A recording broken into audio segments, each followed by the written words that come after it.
इस ठंड के मौसम में ना कुछ चटपटा और मज़ेदार खाने को दिल करे तो आप ये चिकन चटखारा जूसी से कबाब बनाकर तैयार कर लें। यकीन करें एक बार इनको बना लिया ना तो आपको खाकर मज़ा आ जाएगा। तो इसके लिए मैंने 400 ग्राम बोनलेस कीमा लिया है। चॉपर में बिल्कुल बारीक कीमा इसका बना लिया है। सबसे पहले इसमें एक बड़े साइज़ का प्याज चॉप करके डाल देंगे, हरा धनिया और हरी मिर्चें साथ में डाल देंगे, 2 ब्रेड के स्लाइस का चूरा, 1 चम्मच नमक, 1 चम्मच कुटी हुई लाल मिर्च, आधी चम्मच पिसी हुई काली मिर्च, धनिया पाउडर, ज़ीरा पाउडर 1-1 चम्मच ये डालकर अब हाथों से इसको अच्छे से मिक्स कर लेंगे।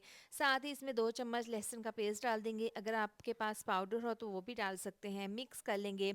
इस पॉइंट पर अगर आपको वीडियो ज़रा सी भी अच्छी लग रही हो तो वीडियो पर प्यारा सा कमेंट कर दिया करें। अब अच्छे से मिक्स करने के बाद हाथों पर ऑयल लगा लेंगे। पहले इसको गोल बनाएंगे, फिर इस तरह से इसके हमने कबाब बनाकर तैयार कर लेने हैं। तो यहाँ पर मैंने तमाम कबाब तैयार कर लिए हैं। आप इस पॉइंट पर इनको फ्रीज़ भी कर सकते हैं। तवे के ऊपर ऑयल डाल देंगे और इस तरीके से ये कबाब डालकर फ्राई कर लेंगे। 4 से 5 मिनट के बाद इसकी हमने साइड को चेंज कर देना है। दूसरी साइड से भी इसी तरह से फ्राई कर लेंगे। तो दोनों साइड से बहुत अच्छा सा कलर आ गया है। इनको फ्राई होते हुए 10 मिनट हो गए हैं।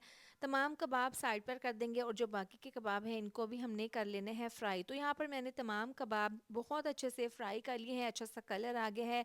यहाँ पर कुछ वेजिटेबल हैं, इनको हमने फ्राई कर लेने हैं। वेजिटेबल में है टमाटर, शिमला मिर्च और प्याज, थोड़ा सा नमक, पिसी हुई काली मिर्च, red chilli sauce, soya sauce और सिरका डालकर, थोड़ा सा लेमन का रस डालकर सब्जियों को हल्का सा हमने फ्राई कर लेना है। ज़्यादा हमने इनको गलाना नहीं है, हल्का सा इनमें क्रंच रहने देने हैं।